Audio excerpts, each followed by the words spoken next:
Hey everyone, this is JJ from the Mullen Football Podcast, checking in on a Thursday night.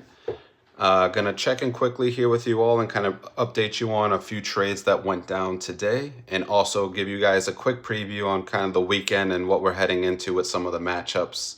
Um, Quite a bit of matchups facing playoff implications that we'll just want to highlight, and a couple of games that don't need any highlighting. So to kick us off today, we did have a early morning trade executed between Brandon and Jordan. We all woke up to a appetizer of a trade. Brandon sending Jordan an eighth round pick, and Jordan sending over to Brandon Tony Pollard. So helps bolster the bench a little bit. And for Jordan, it helps kind of maybe bolster the back end of some of his draft capital there, getting an eighth rounder. But we knew something else was brewing. We knew something big was coming. We all know Chris Matty is not done, the ultimate salesman, and he finally landed his next big fish. He got a second round pick, what he's been looking for a Rondé Gadsden and T. Higgins, and he sends those two players off to Shelley and the token females. So after being quiet for a majority of the season, we see now a big trade executed by Shelley.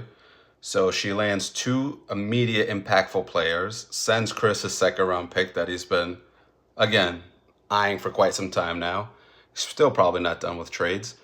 But that pretty much was the big entree of the trades today, as we all seen that one come through.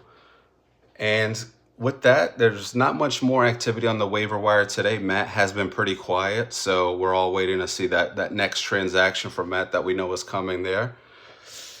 Otherwise, just want to highlight and some preview some of the matchups that we're seeing this weekend. So we have Shelly facing JJ, Tate facing Andy. Andy with his newest addition of Josh Jacobs from last week. We'll see how that continues to pan out for Andy and the Aardvarks. Then we have Brendan versus Drew this week. Now, Drew was pretty active early on talking about trades, but we haven't really seen him do anything to this point. So, I mean, is he going to execute anything before the trade deadline? We'll see. And then we have Vic and Brandon. Brandon is a sneaky, scary team that we talk about every year. Is he going to show up, or is Vic going to return back to that dominant form that we've seen pretty much for 9 weeks? And then we don't need to spend too much time on Pete versus Matt. And then the toilet bowl matchup of the week, Chris versus Jordan, the race to tanking. Who will come out on top in that one? Thanks.